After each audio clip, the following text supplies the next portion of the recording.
الله الله الله الله ما لنا مولى سوى الله. Assalamualaikum warahmatullahi wabarakatuh.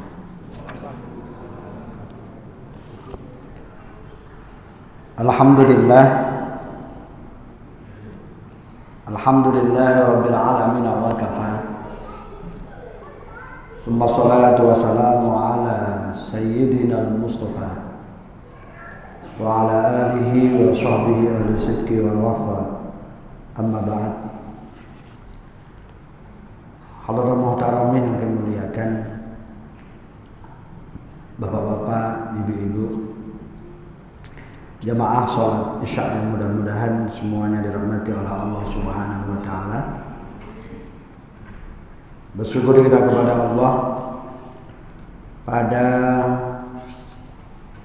malam hari ini kembali Allah Subhanahu wa taala perkenankan kita untuk melanjutkan kajian fikih. Insyaallah pada malam hari ini kita akan membahas seputar tentang wasiat.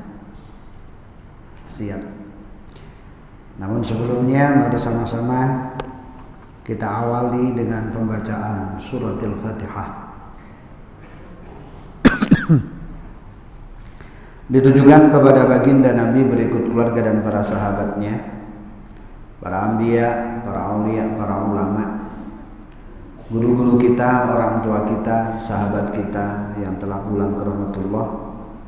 Mudah-mudahan Allah Subhanahu wa taala senantiasa memberikan maghfirahnya, menerima amal-amal solehnya dan menempatkan ruhnya bersama dengan orang-orang yang dicintainya. Keluarga kita, sahabat kita yang saat ini sedang sakit, mudah-mudahan diberikan kesembuhan oleh Allah. Yang terkena musibah, mudah-mudahan selalu diberikan ketabahan dan kesabaran. Dan mudah-mudahan putra-putri kita Allah jadikan sebagai putra-putri yang salih dan salihah, berbakti kepada kedua orang tuanya. Ala hadhihi niyyah wa ala kulli niyatin salihah wa ala ma nawihi salafuna salihun ajrakumullah. Al-Fatihah.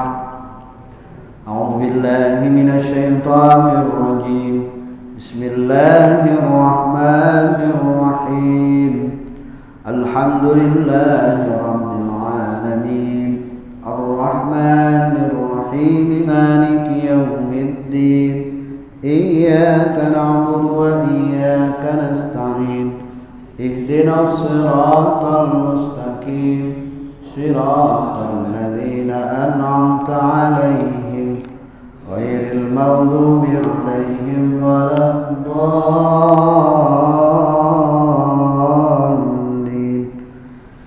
Rabbi ighfirli wa liwalidayya wa lil mu'minina amin. A'udzu billahi minasy syaithanir rajim. Bismillahirrahmanirrahim. Qala al-mu'allif rahimahullahu ta'ala wa nafa'ana bihi wa bi'ulumihi fid dharain amin ya rabbal alamin. Bapak Ibu yang kami muliakan, dalam Al-Qur'anul Karim, tepatnya pada surah Al-Baqarah ayat yang ke-180,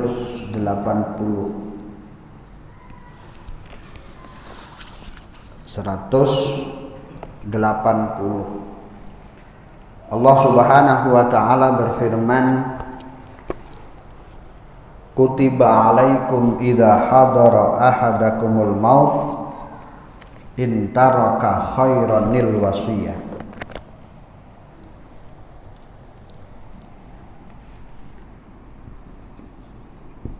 Kutiba diwajibkan, alaikum terhadap kalian, idza hadara ketika telah hadir,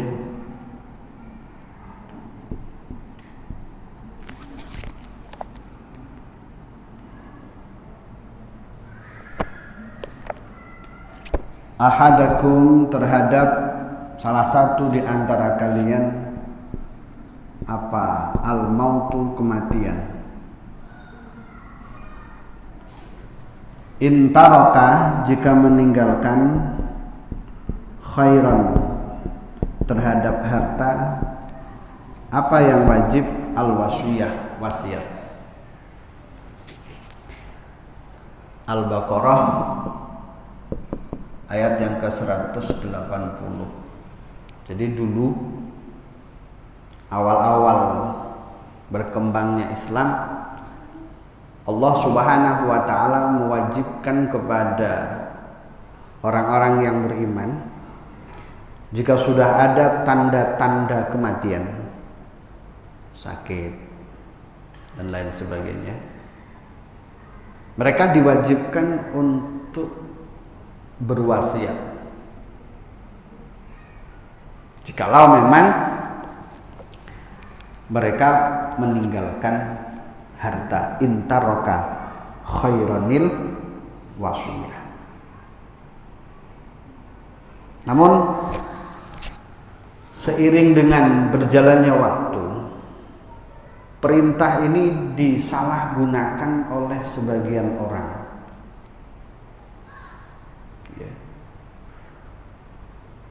Mereka semisal punya anak 5 ini belum tentu punya kepedulian yang sama kepada orang tuanya. Anak pertama mungkin ekonominya sudah mapan, ke orang tuanya bagus. Anak kedua mungkin hidupnya masih pas-pasan.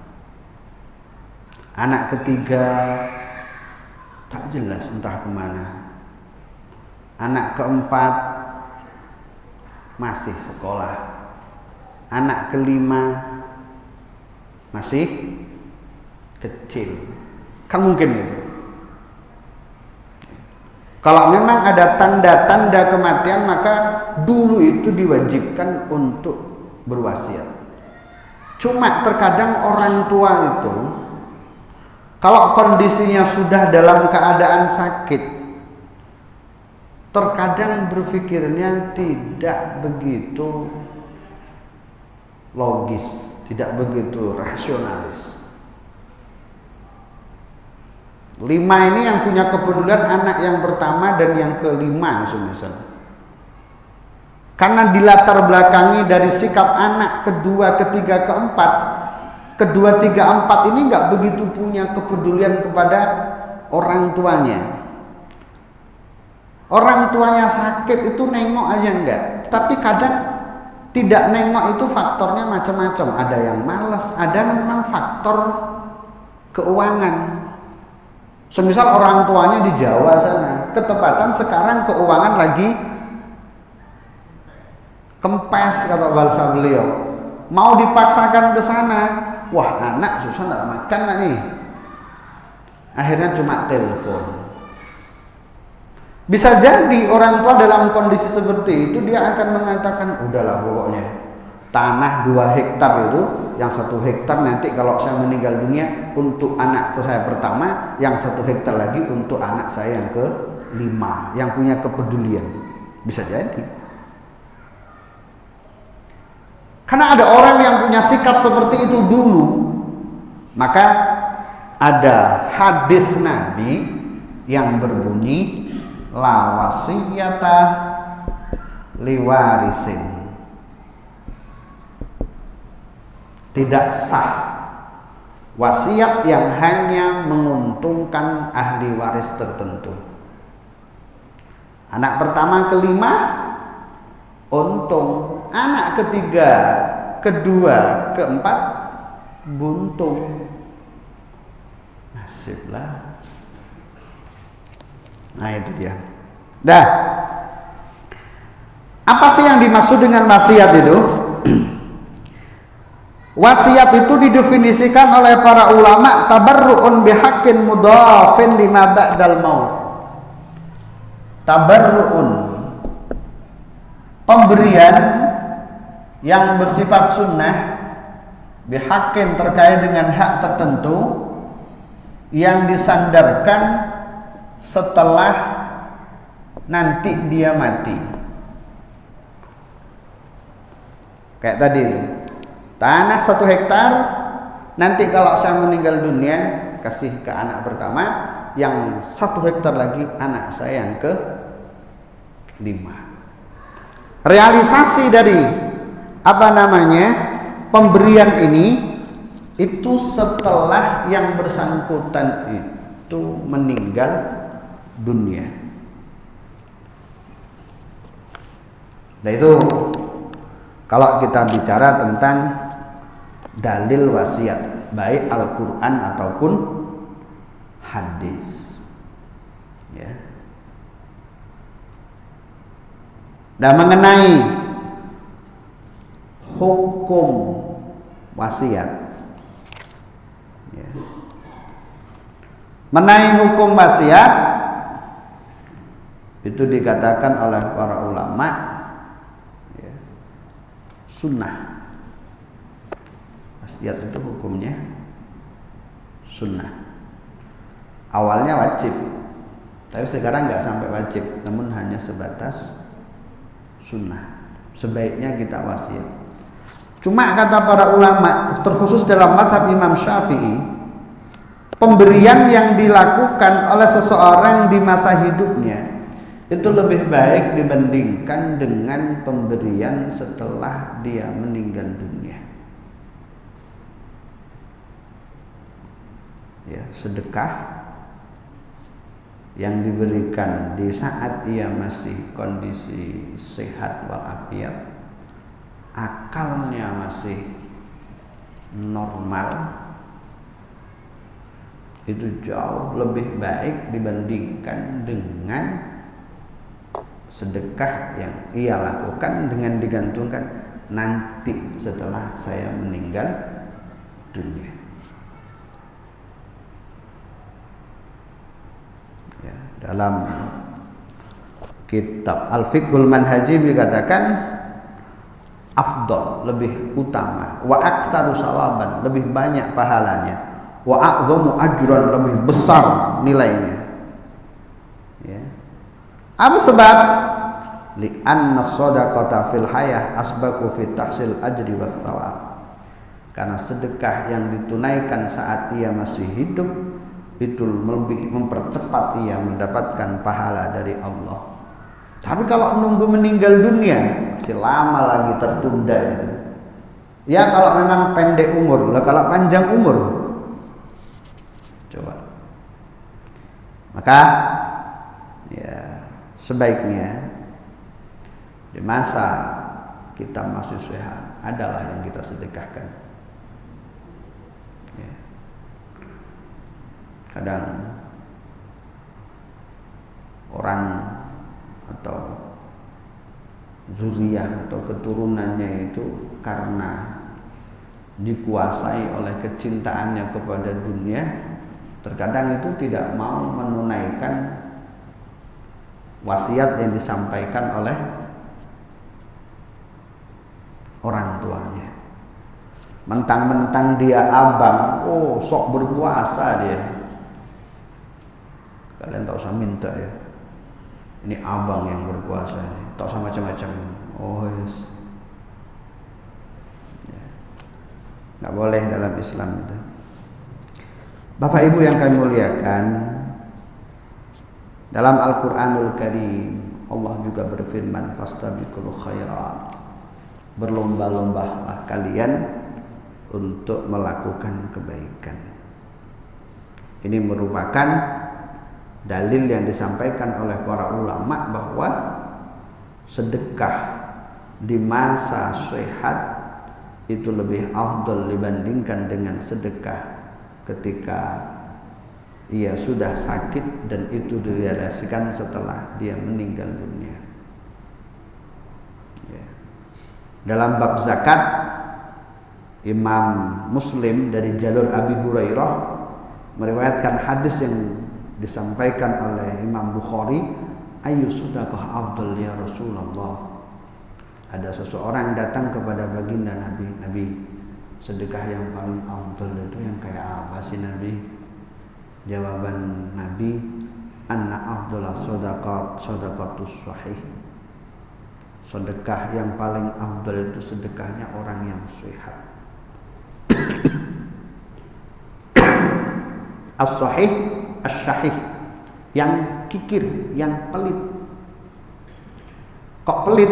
Iya, orang pelit itu mengeluarkan uang berat. Ya, berat ya. Maka itu termasuk yang afdal. Bapak Ibu yang kami muliakan, berbicara tentang wasiat, disebutkan bahwa selain hukum sunnah, di situ ada hukum yang berubah dari hukum asal. Apa itu? Yang pertama adalah wajib. Contoh, fatajibul wasiyah fima idza kana 'alal insan haqqun syar'iyyun lillah kazakatin wa hajjin wa khasya aida ilam yusabi. Ada orang berkewajiban wasiat. Wasiat apa itu? Wasiat agar keluarganya itu menunaikan apa yang menjadi kewajibannya. Semisal, mohon maaf, bapak-bapak ibu-ibu, kalau boleh jujur, bapak-bapak ibu-ibu rumahnya dah lunas semua kan? Dah lunas semua kan Pak? Insya Allah 95% lunas semua. Wajib haji Pak, wajib ini. Ya. Rumah itu di Marbella itu kalau dijual minimal paling nilainya paling dari 300 juta. Daftar haji itu 25 juta.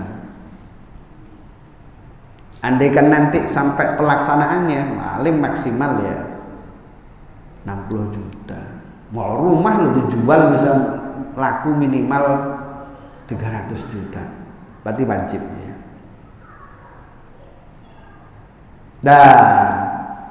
Kalau sudah ada tanda-tanda Pak, cepat wasiat aja. Badan sudah agak sakit pula nih. Kepala agak pusing. Ya. Bilang ke istrinya, bilang ke anak-anaknya, sayang, nanti kalau papa duluan, papa berwasiat, tolong hajikan papa ya. Ini termasuk wasiat yang wajib ini.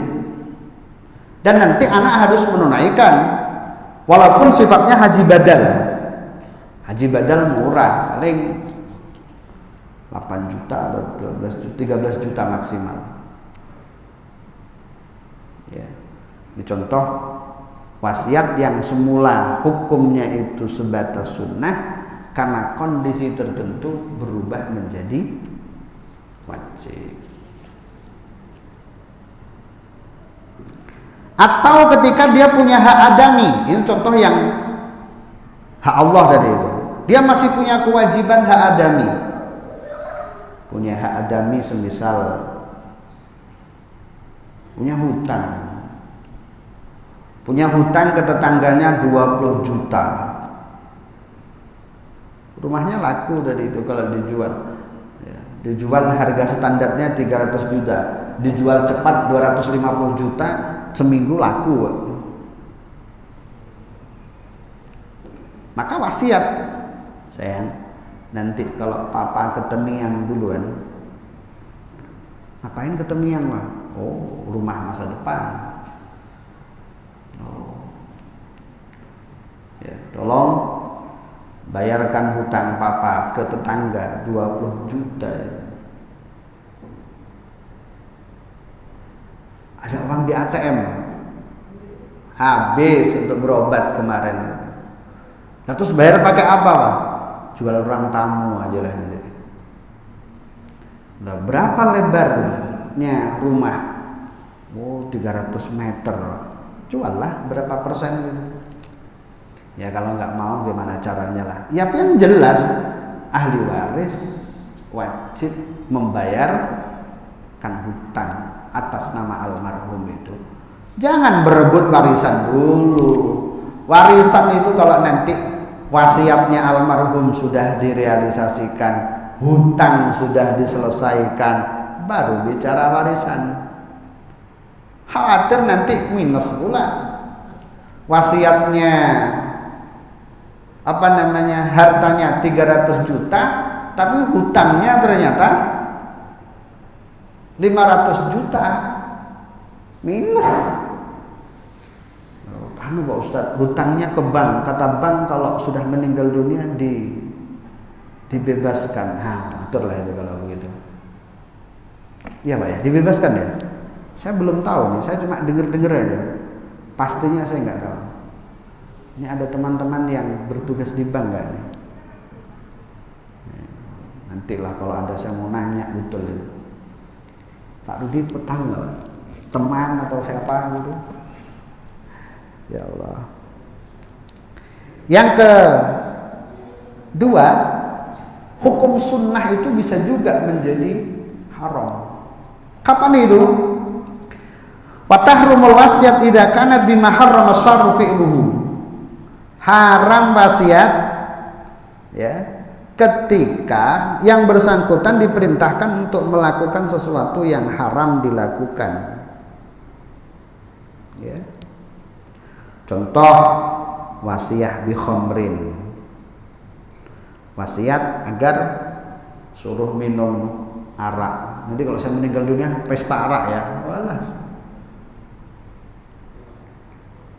Pesta tua ori, turi orang nyebutnya. Kok tahu Pak Ustadz? Baru dapat kabar. Ya, turi, tua ori. Itu wasiat yang harus dijelaskan. Atau yang sering terjadi di Kota Batam. Orang tua bilang, nanti kalau mama meninggal dunia, jenazah mama bawa kampung aja ya. Jenazah bapak bawa kampung aja ya. Kan kampungnya mana? Terus pokoknya luar Kepri, luar Batam. Dengan kalau kampungnya belakang Padang, kampungnya Tanjung Sama kok, nyebrang, udah masuk Riau. Kalau dalam madhab Imam Syafi'i ini termasuk wasiat yang mohon maaf haram. Loh, kenapa? Membawa jenazah ke daerah lain tanpa ada alasan tertentu haram. Terkecuali kalau daerah lain yang dimaksudkan itu adalah Mekah atau Madinah. Diminta oleh pemerintah Arab Saudi, oh jenazahnya A dimakamkan sini aja ya. Oh beruntungnya minta ampun itu. Lah kalau perpindahan dari Batam ke seberang aja, paling ya 11-12 lah itu. Ya.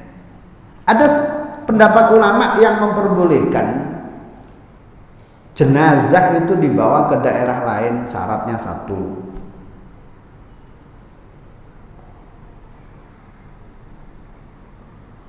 Jenazahnya itu ketika dibawa dia tidak akan berubah. Ini kadang meninggal dunia jam 4 sore. Melihat jadwal pesawat besok jam 4 sore lagi. Itu pun kadang delay pula. Bawa ke suatu daerah, sampai daerah itu ke kampungnya kadang berjam-jam pula tuh. Ya. Makanya ada persyaratan. Boleh membawa jenazah, satu, jenazah tidak punya potensi mengalami perubahan. Dinas Perhubungan mensyaratkan jenazahnya harus diformalin. Yang mengformalin jangan pula Pak Ustadz, bukan bidang Pak Ustadz. Serahkan ke dokter forensik. Insya Allah di Kepri ini ada dokter Leo Pak ya, yang tugas di Polda, rumah sakit apa ya, Bayangkara atau apa? Itulah pokoknya. Kemarin ketemu beliau, satu dokter agung, hanya 2 Pak. Beberapa rumah sakit itu kalau ada masalah, nah ke beliau berdua ini. Coba. Nah kalau diserahkan ke Pak Ustadz, ambil sontek, cerut, mak. Tapi kalau dokter yang berikan apa, formalin, nah itu dibelah dikit aja. Nanti ada alat tertentu kata beliau. Itu dalam waktu 2 menit formalin itu sudah menyebar ke tubuh. Tidak cuma bagian ini luar, tapi juga dalam. Karena bakteri itu tidak hanya menyerang jenazah dari luar, tapi juga dari dalam. Kalau hanya suntik luarnya saja, aman, luarnya, dalamnya apa cerita? Nah itu. Syarat berikutnya, bolehnya itu daerah yang dituju disinyalir lebih baik dibandingkan dengan daerah Batam. Daerah yang dituju tidak menutup kemungkinan tanahnya gambut. Makamnya itu berair. Loh itu termasuk penghinaan jenazah loh itu. Batam secara umum tanahnya bagus, tapi stok kuburan tinggal sedikit, Pak. Iya.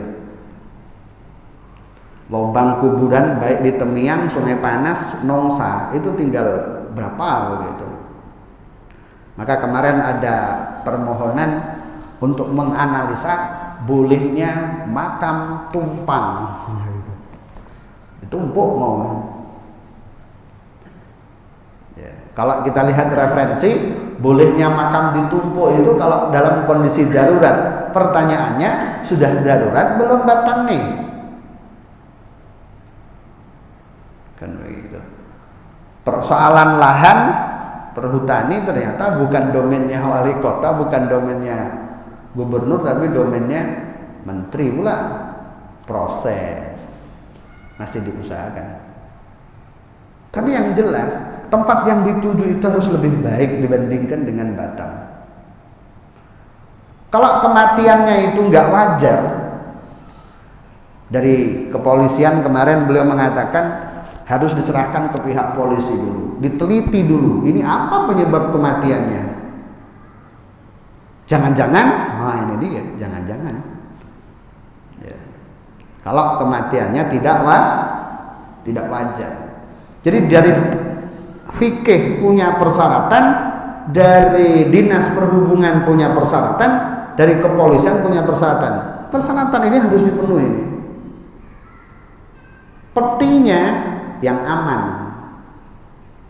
Ada satu kejadian ini, jenazah masuk pesawat nggak diformalin, mohon maaf, bau sepesawat komplain lah. Makanya dinas perhubungan mensyaratkan harus diformalin itu, karena untuk menjaga yang lain. Nah, itu. Jadi ada wasiat yang hukumnya wajib, ada yang sunnah, ada yang haram, ada juga yang makruh.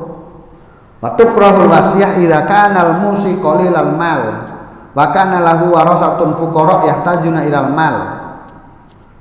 Ya. Makruh wasiat ketika orang yang berwasiat itu hartanya sedikit, sementara ahli warisnya fakir. Pak, berapa duit peninggalan Bapak kira-kira nanti andaikan meninggal berapa? 50 juta. Kemudian Bapak punya anak, mau anak berapa? 5. Punya anak semua itu? Punya. Gimana kehidupannya? Susah semua. Alah. Jangan pula nanti berwasiat, saya berwasiat seluruh harta saya nggak akan diwaris tapi disumbangkan ke pondok pesantren. Nah, mimpilah. Itu namanya apa? Menyengsarakan ahli waris. Ya, kita berharap mudah-mudahan andai suatu saat kita meninggal dunia, adalah yang kita tinggalkan dari sisi materi. Supaya apa? Supaya anak kita tidak telantar. Ada sahabat Nabi datang ke Nabi semangat untuk melakukan ibadah dia. Nabi, harta saya banyak Nabi, anak saya cuma satu Nabi. Boleh Nabi, saya sedekahkan 1/3 dari harta saya. Oh jangan. Pikir-pikir dulu, jangan banyak-banyak. Ya. Di penghujung hadis itu Nabi mengatakan, ya, engkau meninggalkan keturunanmu dalam keadaan berkecukupan itu lebih baik dibandingkan dengan engkau meninggalkan, ya, keturunanmu dalam keadaan miskin. Wah, kalau sudah miskin, keimanannya bisa jadi terombang-ambing. Ya. Gara-gara uang bisa jadi akidah tergadaikan. Na'udzubillah, summa na'udzubillah. Itu contoh yang makruh. Bapak Ibu yang kami muliakan, dalam masa itu ada beberapa rukun. Ada yang kaitannya dengan musi, orang yang berwasiat. Ya. Ada musolah, orang yang diwasiati. Ada musobih, orang sesuatu yang diwasiatkan. Ada siwat, akad. Ya. Syaratnya orang yang berwasiat al-aqlu, punya akal. Orang gila, orang yang sudah koma, orang yang sudah pikun, nggak sah wasiatnya. Yang kedua, balik. Kalau belum balik, nggak sah. Ya, semisal Asraf itu punya anak dari perkawinannya dengan Bunga Citra Lestari. Tahu Pak Ustad? Tahu Ustad ini kayaknya ini kayaknya. Ya. Asraf meninggal, BCL punya, masih ada anak. Andaikan anak yang belum balik itu kemudian wasiat, semuanya harta saya nanti akan saya wakafkan semua, akan saya berikan kepada si A untuk diatasnamakan bapak yang sudah meninggal dunia. Tak sah. Saya izin minum dulu.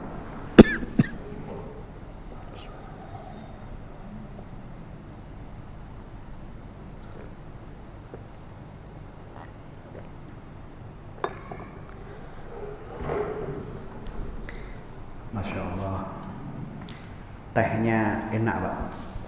Ini teh tak sembarang teh nih. Ini dari Jawa Tengah kayaknya nih. Oh iya. Tehnya itu sampah Pak. Banyak sampahnya. Dulu zaman awal-awal mondok, karena di kampung kami tehnya teh perenjak, kan baunya wangi. Begitu mondok di Jawa Timur, tehnya yang begini. 3 bulan saya nggak mau minum Pak. Tak mau. Teh sampah. Sudah begitu gimana gitu. Setelah 3 bulan ternyata minum teh begini, tak mau pula ditinggal. Wah, sering ngeteh akhirnya. Ya Allah, balik lagi, balik. Syaratnya balik. Yang ketiga, ikhtiar. Artinya dia punya hak untuk berwasiat. Dia tidak dipaksa. Kalau dipaksa dia, ada orang bawa parang, ayo wasiat. Kalau kamu mati, hartamu kasihkan ke saya. Ayo tulis. Wah, nggak sah. Dipaksa. Ya. Kemudian berikutnya adalah syarat terkait dengan orang yang diwasiati. Ada beberapa persyaratan. Yang pertama, ayakuna mimma yatasawwaru lahul mulk inda mautil musi. Yang bersangkutan perkirakan mampu untuk mengelola dari apa yang diwasiatkan. Ya. Jangan pula tak mampu. Kalau tak mampu itu malah nggak berhasil tujuannya untuk memberikan kemanfaatan kepada orang lain. Yang kedua, adamul maksiyah. Ya. Wasiatnya itu tidak ada unsur maksiat. Ya. Nggak boleh wasiat kepada orang, wasiat nanti kalau saya meninggal dunia 500 juta itu tolong belikan pistol, nanti berikan ke teroris. Oh, ini ngajak ribut ini namanya. Gak sah itu, maksiat. Ya. Jangan pula jadi teroris, jelek-jelekkan kita aja. Gak ada agama yang mengajarkan teroris itu, gak ada. Ya. Berikutnya ayakuna muayyanan, harus jelas siapa yang diserai ini, si A atau si B. Jangan pula nanti wasiat, saya mewasiatkan ini ke salah satu dari 2 orang. Loh, salah satu dari orang itu siapa? Pokoknya salah satu dari 2 orang. Jelas dulu si A atau si B. Gitu maksudnya. Ya. Kemudian yang yang entah keberapa ini, ayakuna maujudan indal wasiyah. Ya. Harus sesuatu yang diwasiatkan, maksudnya yang menerima wasiat itu harus sudah ada saat wasiat berlangsung. Contoh wasiat ke anak. Tapi kalau anak yang memang belum, mohon maaf, belum ada, ya nggak sah. Nanti kalau saya meninggal dunia, tolong urusan harta saya diserahkan aja kepada anaknya si A yang insya Allah A 5 tahun lagi akan nikah. Nikah aja belum, sudah mikir anak. Belum jelas ini. Ya. Baik, itu diantara persyaratan-persyaratannya. Nah, terkait dengan wasiat, itu ada wasiat yang ke arah yang apa ya? Khusus, ada yang umum. Khusus itu ya seperti saya berwasiat untuk memberikan harta ke si A yang rumahnya itu. Ini kan khusus. Ada yang umum. Contoh umum, untuk dikasihkan ke masjid, untuk diberikan ke madrasah, untuk diberikan orang fakir, untuk diberikan kepada ulama, untuk diberikan kepada sabilillah, untuk diberikan ahli baitin Nabi, keluarga Nabi, untuk diberikan kerabatnya Nabi. Nah, itu kan sifatnya umum. Nggak apa-apa. Pokoknya saya punya kebun sawit, nanti ya, berikan saja kepada kerabat saya yang di Pekanbaru itu. Ya, suruh aja kerja di sini. Wah, sah. Kemudian syurutul musabi, syarat dari benda yang diwasiatkan. Pertama adalah mimma yahillul intifa'u bih. Benda itu memang halal untuk dimanfaatkan. Jangan pula wasiat ya, dengan sesuatu yang diharamkan. Saya wasiat ya, agar si A itu menggunakan alat-alat musik yang diharamkan. Wah, itu nggak sah itu. Karena nggak halal. Yang kedua, ayakuna qabilan linnaqli. Keberadaan sesuatu yang diwasiatkan adalah sesuatu yang bisa dipindah tangankan. Ya. Kalau nggak bisa ya nggak sah. Si A melakukan kesalahan kepada si B, membunuh si A. Kisos, berarti dia harus dibunuh. Kalau keluarganya menuntut dibunuh. Ya, an-nafsu bin nafsi, nyawa dibayar dengan nyawa. Lah ini nggak bisa dipindah tangankan, nggak bisa ini. Saya pengen bebas, tolong nanti untuk urusan eksekusinya dia aja yang dieksekusi. Oh nggak bisa. Ya, ini contoh. Kemudian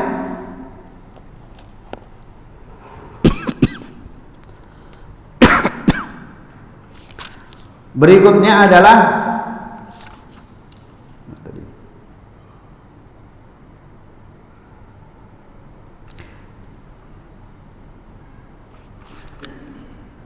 syarat segot.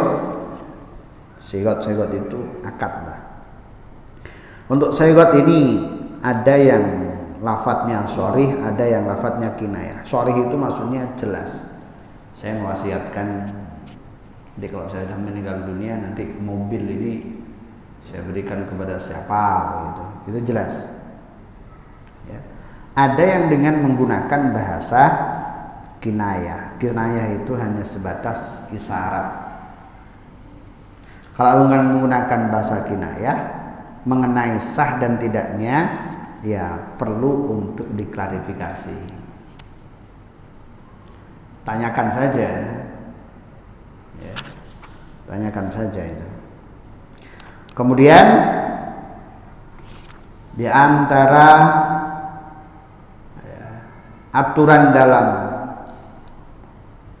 wasiat ya, dalam madhab Imam Syafi'i, wasiat itu kalau bisa jangan lebih sepertiga, jangan lebih ya. Lebih dari sepertiga sah dan tidaknya nanti tergantung persetujuan dari ahli waris yang lain. Kalau ahli waris oke, lanjut. Kalau tidak oke, nggak bisa dilanjutkan. Terakhir, ar-rujuk anil wasiyah. Boleh nggak kita merujuk wasiat? Ya, bulan lalu sudah berwasiat ABC dan seterusnya. Bulan sekarang ada perubahan, mikir akhirnya dia. Akhirnya dia bilang, ucapan saya kemarin saya tarik lah pokoknya, nggak jadi. Nah, yang betul yang sekarang. Ya. Gimana ini? Al-wasiyah minal uqudil jaizah, kata para ulama, wasiat termasuk akad yang memang hukumnya boleh. Maka dalam hal ini merujuknya juga boleh. Saya nggak jadi wasiat untuk memberikan itu kepada si A. Ya. Baik, saya kira demikian. Silakan bapak-bapak, ibu-ibu, sekiranya ada hal-hal yang mungkin perlu untuk kita diskusikan, kami persilakan.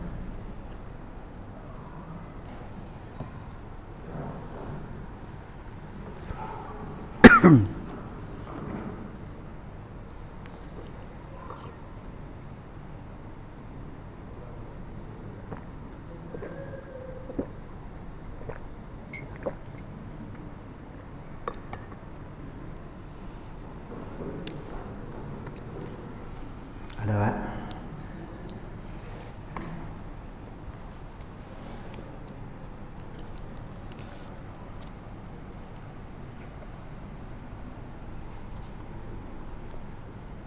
Tiga 35 menit berlalu, tinggal pertanyaan. Ada nggak? Di luar tema silakan.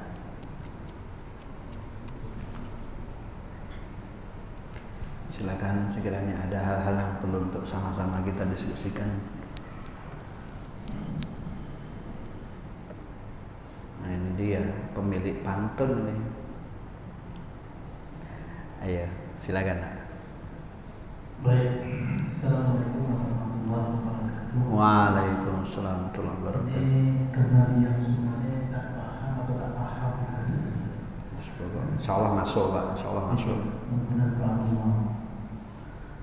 Pertama, yang ditanyakan wasiat itu kepada ahli waris atau kepada siapapun, apakah melalui lisan atau tertulis yang lebih kuat? Sebenarnya masalah warisan ini kan diserahkan untuk saudara meninggal, harta kita ya. Kalau belum meninggal belum terjadi meninggal. Tertulis kalau kita melihat di film-film itu, orang berwasiat itu melalui pengacara tertulis. Waktu misalnya orang tuanya masih hidup itu harus tulis dulu. Kalau barangkali hanya disampaikan secara lisan tidak tertulis, apakah hukum wasiat itu kuat atau tidak? Ya misalnya apabila saya meninggal dunia nanti, mungkin ahli warisnya tidak tahu melalui pengacara, tolong ini dibagikan itu, karena warisan itu kan harusnya menurut aturan Al-Quran berbagai-bagiannya. Bisa saja orang tuanya tidak paham, menyampaikan kepada pengacara yang tidak paham tentang agama, mewasiatkan anak yang pertama tadi harus ini yang Ustaz sampaikan dari awal tadi, yang kedua harus begini. Apakah harus patut diikuti wasiat itu atau ikut aturan agama? Gimana kali sementara itu Ustaz?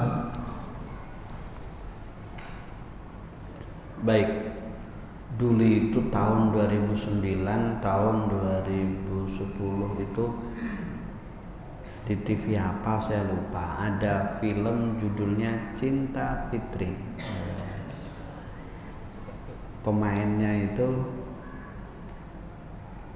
Tengku Wisnu. Nah, itulah pokoknya. Kayaknya bapak-bapak masih ingat juga kayak. Ya, yang tanya pun kelihatannya ahli sufi juga ini, suka TV maksud saya.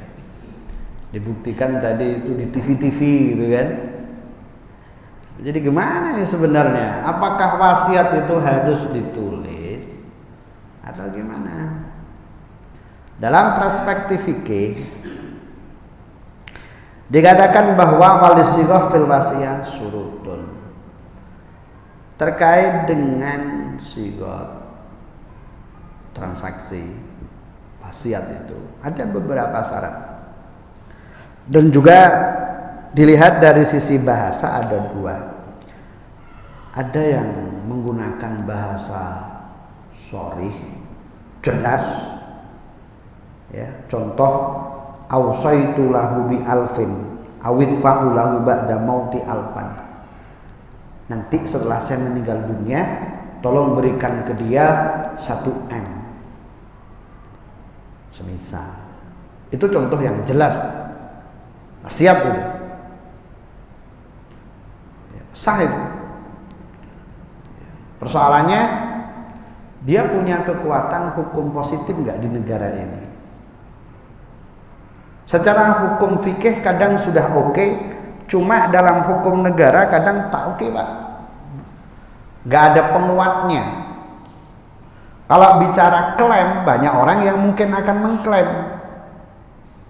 Maka hukum negara kita biasanya, ini yang pernah saya dapatkan informasi, ada ibu-ibu dia punya banyak harta, dia punya brankas, di situ banyak simpanan surat-surat berharga, termasuk diantaranya adalah surat wasiat. Nanti ketika beliau meninggal dunia, yang diminta untuk membuka adalah bapak yang kerja di akte notaris, saya lupa namanya kemarin itu. Nanti akte notaris yang bagian baca. Oh, yang rumah sana untuk si A, rumah sana untuk si B, dan seterusnya. Jadi gitu Pak ya. Kadang hukum agama dengan hukum positif itu sinkron, kadang tidak. Ya. Contoh ini yang sinkron dengan yang tidak. Contoh yang tidak sinkron, contoh ya. Suami berantem, cerai. Ceraikan kau, bosan aku hidup dengan kamu. Boys. Betul tak nih Bang? Betul lah. Besoknya lagi berulah lagi, jatuhkan lagi, cerai. Ini nanti kalau dibawa ke pengadilan agama, belum tentu langsung jatuh. Ada kemungkinan akan ditanya, ada saksinya ada? Tanpa saksi, gak sah. Lo nikahnya dulu pakai saksi kok, cerainya pakai saksi lah katanya. Dalam mazhab Imam Syafi'i, cerai itu nggak harus saksi. Ya. Suami di kamar bilang kepada istrinya, ku ceraikan kau, bosan pula hidup dengan kau nih. Sah. Ini contoh yang kadang nggak sinkron. Ya Pak ya. Baik, pertanyaan yang kedua.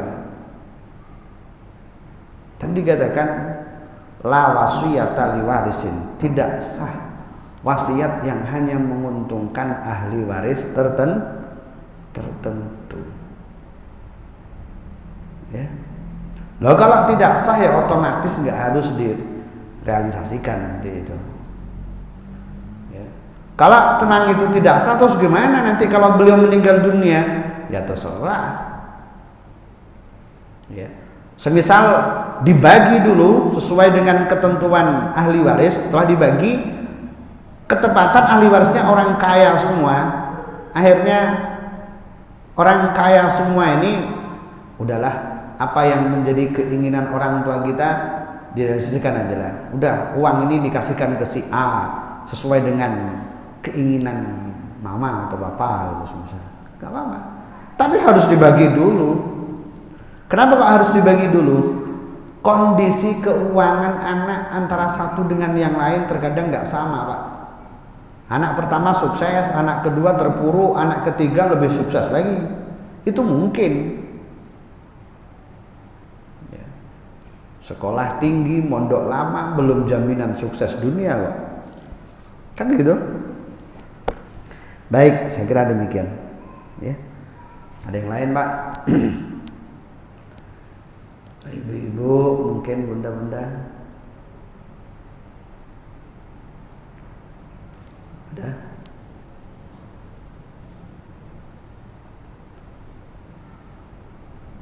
Habis. Insyaallah. Ya, Pak.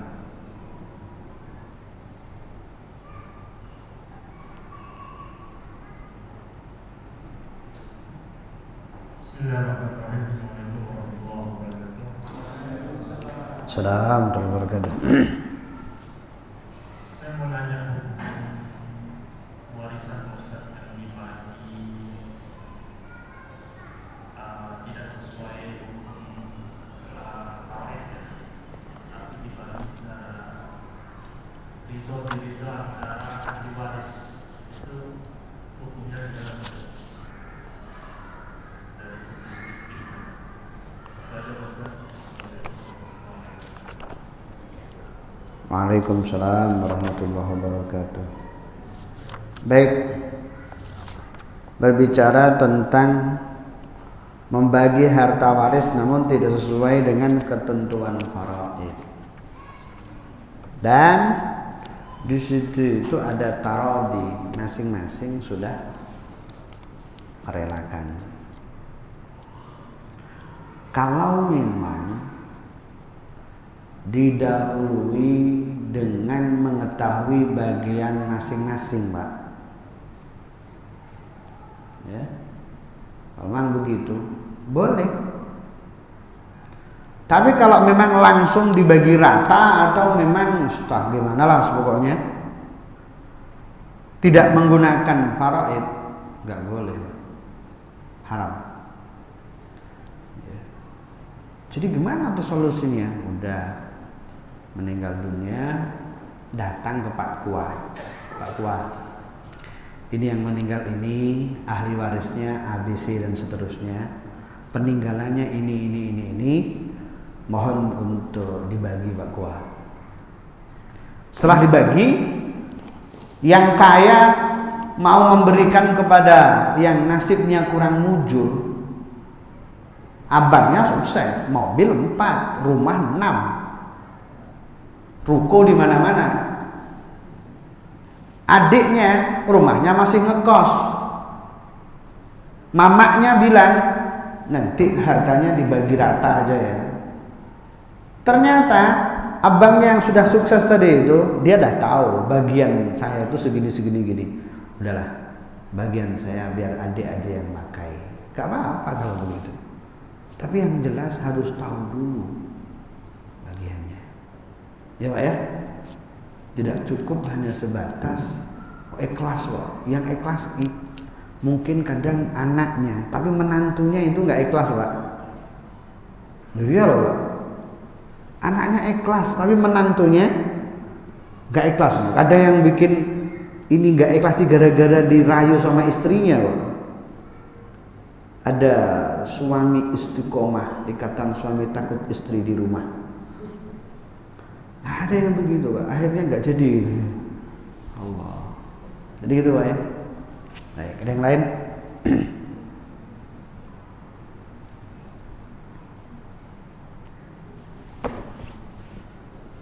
Baik. Sekiranya cukup, mari sama-sama kita tutup. Oh ya, alhamdulillah. Tadi menyampaikan yang lain, saya masih masalah jamak sholat ini juga kali. Masya Allah, ini tukang bepergian nampak. Waktu sholat itu kan harus tepat waktu atau masuk waktunya. Kita melihat hari ini, kita pergi ke Jakarta pas berangkatnya jam 1. Jam 1 itu di bandara kita sholat jamak misalnya sampai dengan asar. Sampai di sana Jakarta itu belum masuk waktu asar lagi. Apakah kita harus melaksanakan sholat asar lagi atau bagaimana Pak? Sering kita begitu. Baik. Masuk waktu zuhur jam 12:08 sekarang. Waktu asar jam 15:35. Ya, masuk waktu maghrib jam 18:05 semisal. Pesawat terbang jam 13. Check in dah selesai jam 12:30 itu dah selesai. Di ruang tunggu 30 menit ini daripada bengong, akhirnya ke musola, sholatlah zuhur dan asar. Perjalanan antara Batam Jakarta hanya ditempuh 1 jam 40 menit. Singkat cerita, jam 14:40 udah sampai. Ngambil barang, bagasi dan selainnya 14:50. 14:50 sampai ke 15:35 ini masih ada waktu zuhur loh ini. Apalagi melakukan asar, gimana ini? Di Batam tadi itu sudah terlanjur sholat jamak zuhur dan asar. Gimana itu? Gak ada masalah, sah Pak. Bahkan Pak, andaikan Bapak di Marbella tinggalnya kan, ternyata setelah setelah check in Pak, dari BMKG memberikan informasi cuaca sedang buruk. Singkat cerita, maskapai mengatakan penerbangan diundur besok. Ini sudah terlanjur sholat zuhur asar, nggak jadi pergi Pak. Tapi sudah keluar dari Marbella, sudah di bandara, maka nggak perlu sholat asar lagi, nggak apa-apa. Sudah, padahal nggak jadi pergi nih. Tapi dia sudah keluar dari Marbella. Dia sudah mulai kapan dia status sebagai musafir? Sudah keluar dari Marbella, sudah musafir. Ya. Mengenai jadi dan tidak jadi urusan belakang lah itu. Pokoknya sudah sholat. Dan orang itu kan macam-macam. Bisa jadi Pak, itu yang kasus kayak tadi tuh, jam 14:40 ternyata barangnya carinya lama. Atau bisa jadi sampai sana sudah ditunggu oleh panitia. Sampai sana langsung rapat. Oh, ini maraton ini acaranya ceritanya. Kan untung udah sholat Pak. Udah aman sholatnya. Jadi kalau sudah dikasih keringanan oleh Allah, nggak apa-apa, kita bagus-bagus aja. Ya Pak ya. Termasuk jamak yang saya anjurkan ketika jadi pengantin Pak. Kadang resepsi pernikahan jam 2 sore, nanti turun dari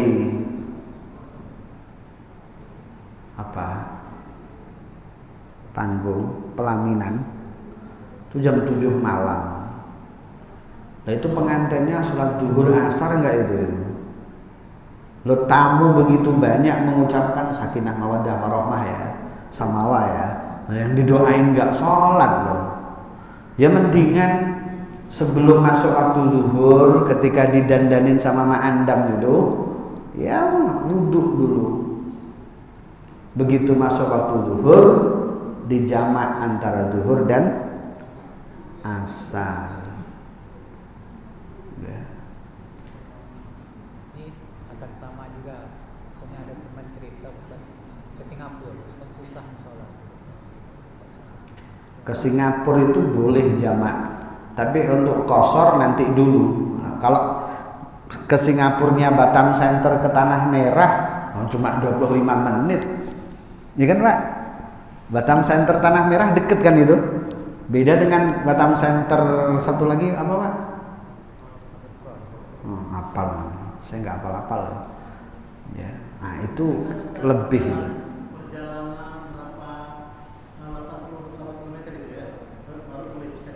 83 km. Tapi tadi yang kita bicarakan masalah pernikahan itu kan tidak ada syarat seperti itu. Maka itu Pak. Saya katakan tadi itu urusan jamak itu nggak sama dengan urusan kosor. Syarat 83 km itu secara umum disampaikan dalam persyaratan kosor atau meringkas sholat. Lah, jamak dalam kondisi musafir karena hajat itu boleh. Maka ketika dia sesekali punya acara, daripada dia tidak sholat, ini bagian daripada hajat. Yang paling penting jangan dijadikan langganan gitu aja Pak. Jangan pula setiap hari sholatnya zuhur sama asar dijamak terus. Ini bermasalah nih. Sesekali aja. Seumur hidup nikah kan sekali kan Pak kira-kira? Oh bisa 2 kali ya. Ya mudah-mudahan sekali aja lah. Ya walaupun ada yang 2 kali, 3 kali, tapi kan nggak sering gitu loh maksudnya. Jangan sampai momentum yang begitu menarik menikah. Oh tapi tak sholat, sayang maksud saya begitu loh Pak. Analisis Bapak kira-kira yang naik ke pelaminan jam 2 sampai jam 7 itu sholat duhur asar nggak Pak? Enggak kan? Nah kan sayang gitu Pak. Ayo nanti andaikan keluarga kita nikah bisikin, ayo sholat nanti ya. Loh ya ini tugas bapak-bapak lah, kan dah tahu ilmunya.